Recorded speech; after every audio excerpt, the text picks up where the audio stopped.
previous part, we say that the first example, the first case in which we can apply the prospection or retrospection is when my complement is an action, and obviously it depends on the verb itself, which is my primary action.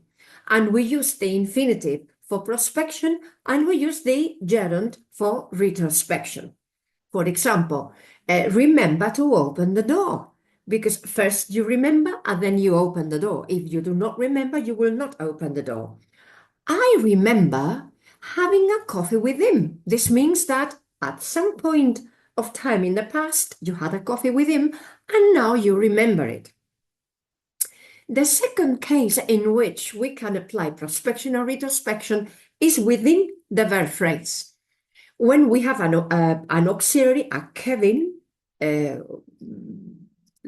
whichever the Kevin, or we might use, for example, a model Kevin, and the Kevin would be the primary action, and then the verb, the main verb, would be the secondary action. So when the Kevin makes reference to an action that is still to happen, we might say that it's a prospective use of the modal verb. And when it makes reference to something that is supposed to have happened before, then that would be a retrospective use of the Kevin. So what happens when we want to use the Kevin in a prospective way? For example, let's say a modal verb. When we want to use the Kevin with a prospective verb, we use a simple, for example, when it is an infinitive, a pair infinitive, we use a simple infinitive. When it is in the event that we want to use a retrospective use of the verb, in the example I said was the model, then we would use a perfect infinitive.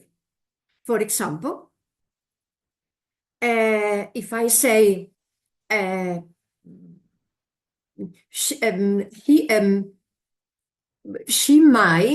you might pass your exam. What I am simply giving probability that something might happen in the future. Because the deduction, the inference that I am expressing, the probability refers to something that might happen afterwards. If I say he might have lost his keys, this means that in the past it is probable that he lost his keys, but I make the deduction now, or I infer that it might have happened now. I am inferring it now. So the meaning of the modal verb is not so, it cannot be said that it's a past modal verb.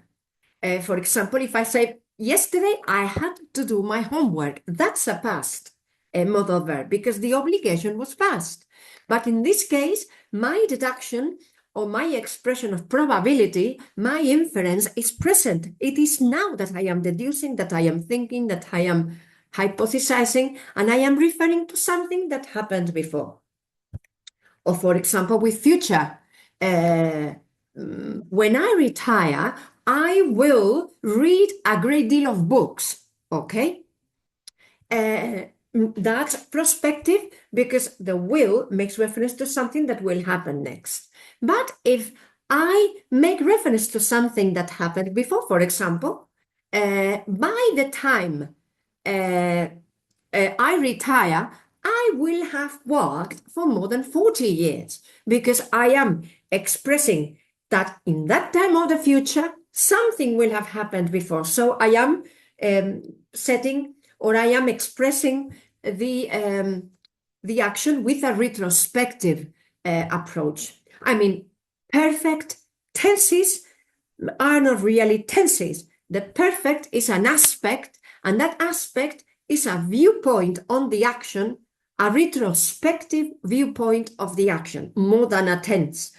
Tense is, any tense can be said in the perfect because any tense can be said